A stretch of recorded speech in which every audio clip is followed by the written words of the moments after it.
Before I got my license, I would spend the majority of my free time flipping through Motor Trend and Road and Track, researching a broad variety of makes and models, comparing and contrasting different specs, so that when it came time to get a car, I would be well informed to make the right decision. Of course, when I was finally legally allowed to drive and it came time for me to get my first car, I quickly identified a rather annoying problem. I didn't have any money.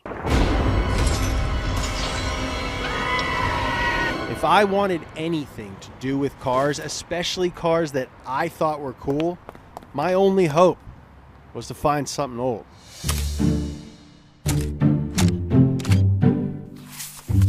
Reasons I love old cars. Number one, because I had to. I swapped out Motor Trend and Road and Track for Super Street and Sport Compact Car. I found Zilvia.net, VW Vortex, and my local forum, 502streets.com. I started to learn that there was so much more to cars than the stats that came from the factory. There was a community, a lifestyle. The kinds of cars I liked could represent who I was, who I wanted to be. I mean, there were multiple new Mustangs in the parking lot of my high school, but I was the only kid with a slammed S13. Sometimes you fall into something because you don't have a choice. Your family's religion, your dad's favorite sports team, old cars. And at some point, that thing becomes such a formative part of you that by the time you do have a choice, you're still devout. You're still a fan. You still only like old boxes. So that is the first reason that I love old cars. But necessity ain't the only reason to love old cars. Number two, because they want to be modified. New cars are simultaneously easier and harder to modify than old ones. I'd say new cars are easier to find parts for, but old cars, they're simpler. There's less systems, less computers freaking out, telling you what to do. Take this 2004 Mercedes G-Wagon, for example. If I wanted to install a body kit, it would be way easier to find one for a 2025 than my 2004. And the fitment would probably be better because of modern manufacturing. But there would be parking sensors, radar sensors, blind spot monitoring sensors, and a bunch of cameras to worry about.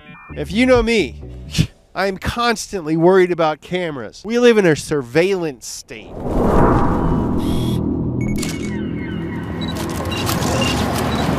If I wanted to lift this old G-Wagon, the anti-rollover sensors would maybe cause some troubles. Now, this actually happened when I put these bigger tires on it. So you know what I did? I pulled a fuse. To lift a new G-Wagon, I'd have to worry about electronic stability control, adaptive damping, brake assist, traction control, and all kinds of cameras and sensors that are calibrated for the stock ride height. I might have to get the entire system reflashed. Once again, older car, easier to work on, and a lot cheaper. What about an exhaust? Clamp on, no tune needed, might need O2 spacers. A 2024 G-Wagon's exhaust is integrated into a network of emissions controls that could lead to a permanent fault code or put your car into limp mode. Of course, aftermarket exhaust companies take all of this into account. It just, comes at a cost. I changed out my head unit when I first got my truck. It's doubled in, super easy, plug and play. Upgrading the stereo in a 2024 Mercedes, it's pretty impossible. Although, I don't see why you would. But what about in 20 years when that thing is like super outdated? Nearly impossible. This car came with a screen and nav, and it was the peak of automotive technology in 2004. But now in 2025, it's pretty much useless. And finally, we have to talk about making mo power, baby. Now, my G-Wagon makes around 290 horsepower. And if I wanted to make some more power, I could maybe squeeze out another 20 horsepower with an upgraded intake and exhaust. I could spend $15,000 to $20,000 bolting on a supercharger kit.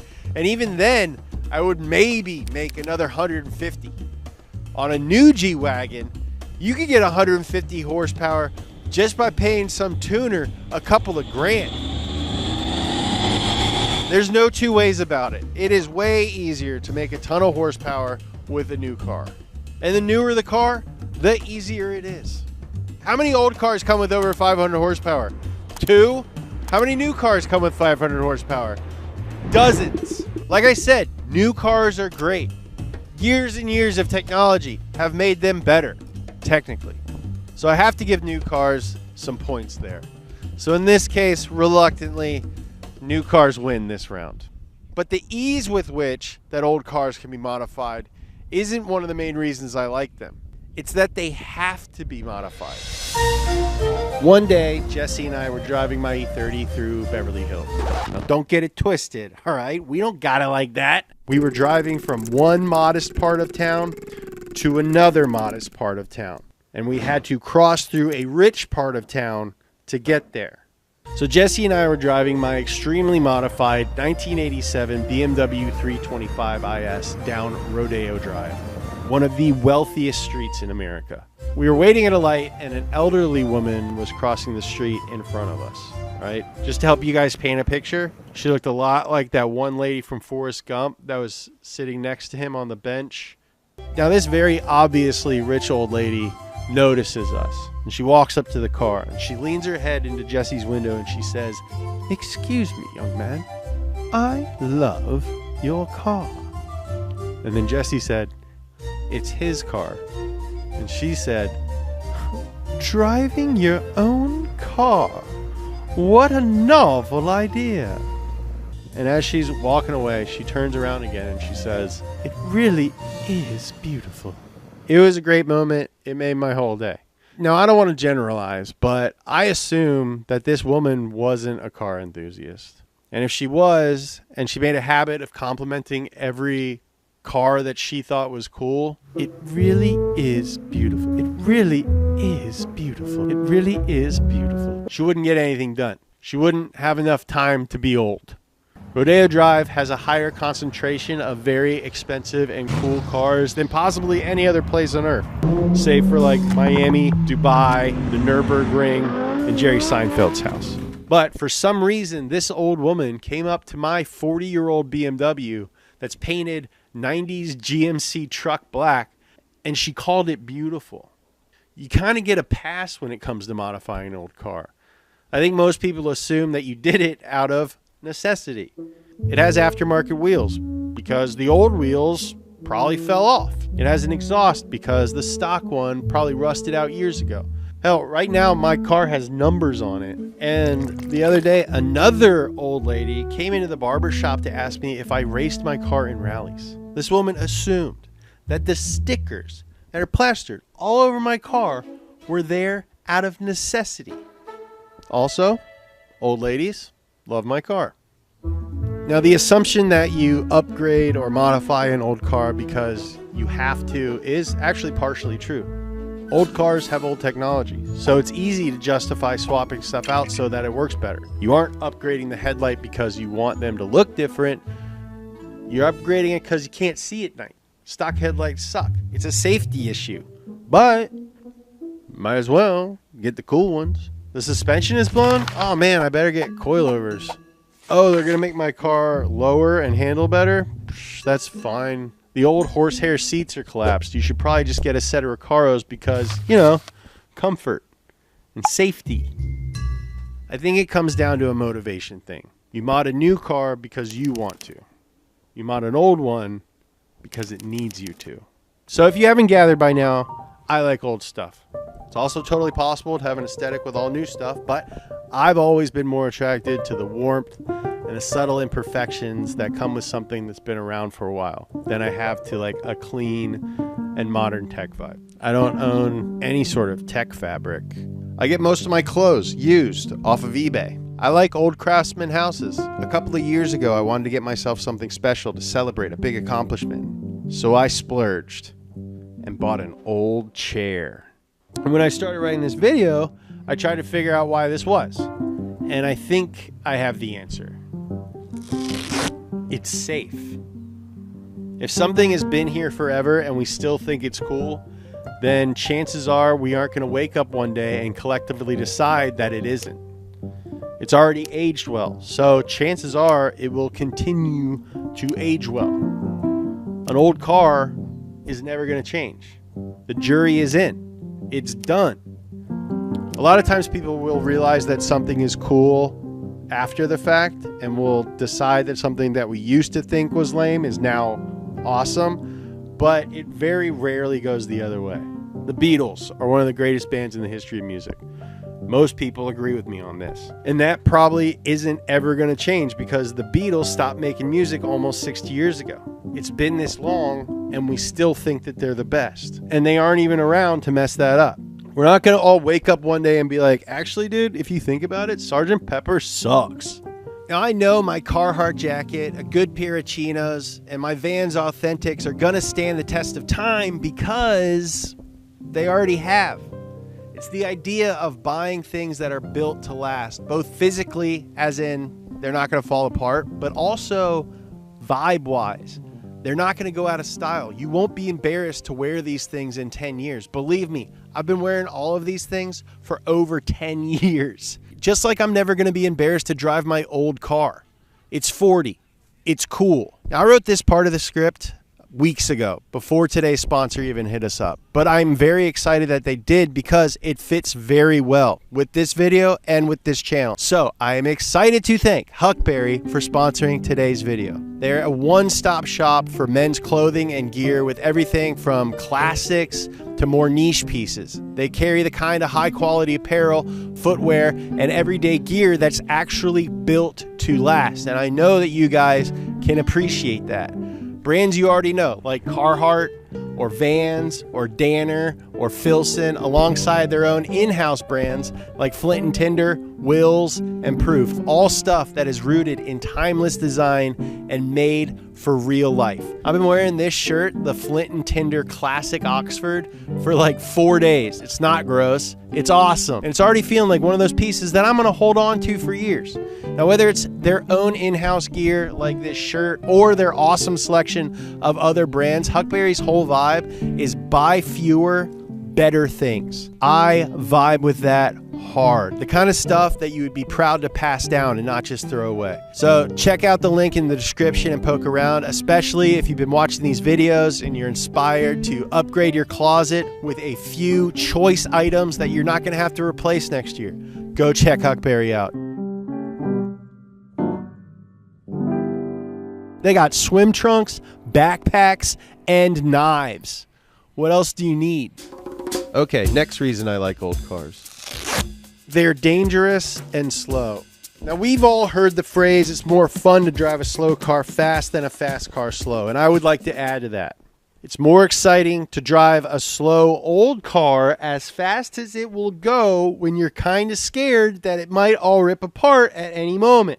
A lot of new cars don't even have engine noise. Old cars have everything noise. The seals are worn so you can hear the wind. The sound deadening sucks. You can hear the tires of the road.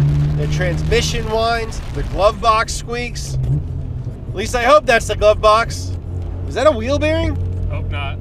I have two cars with over 300 wheel horsepower that weigh less than 300 pounds. And I've done virtually nothing to make them any safer. They are anxiety inducing. And sometimes I think, man, I really should get a comfortable, safe daily driver. But then I start thinking of all the cooler old cars that I could get for the same amount of money. And all that sense of practicality and responsibility goes right out the window. This car is as old as I am. This is also not a green screen. If I deserve to be here, so does he. So it's my duty and my honor to do whatever I can do to keep this little guy on the road. When you buy an old car, you don't just become a car owner. You become a steward. This car has lived a life, and it's my responsibility to keep it alive for as long as possible. Our truck had 3 owners before me. My Golf had 2. This BMW had over a dozen. They each have their own stories, and they've been part of other people's stories. Before I owned these cars, people went on first dates in them. People kissed in them. Grow up, dudes. Is that weird? People ate In-N-Out in them.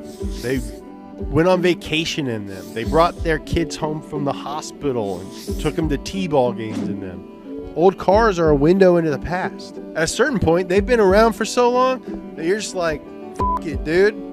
Let's see how long we can keep it going. 500,000 miles? Let's do it. 1,000,000 miles?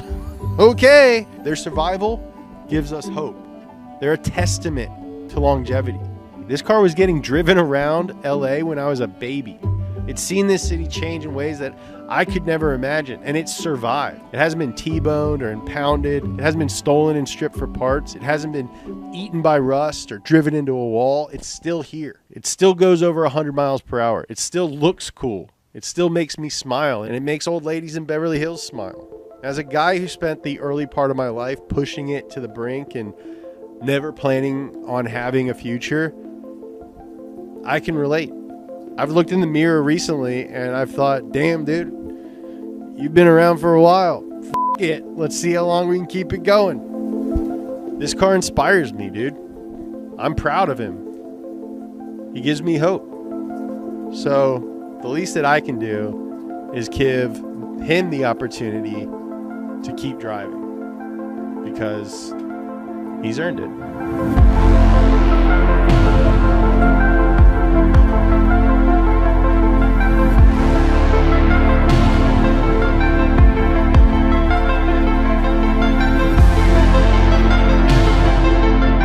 That's why I love old cars, but I want to hear why you guys love old cars. Let me know your reasons in the comments. I've posted a slideshow on my Instagram of a few old cars that I think are worth buying right now, so go check that out. Make sure you follow me over there.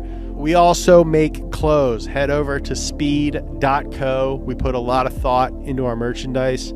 It's extremely high quality, and just like these videos, it's a way for me and the rest of the team to express ourselves and a way for you to let the world know that you rock with us. If you want a discount on those clothes, we also have a membership program that is free to join. Pay tiers unlock different perks. We have a members-only podcast where you can get to know the rest of the team. We talk about cars, life, technology. You can learn about that and everything else that we got going on over at speed.co. I love you.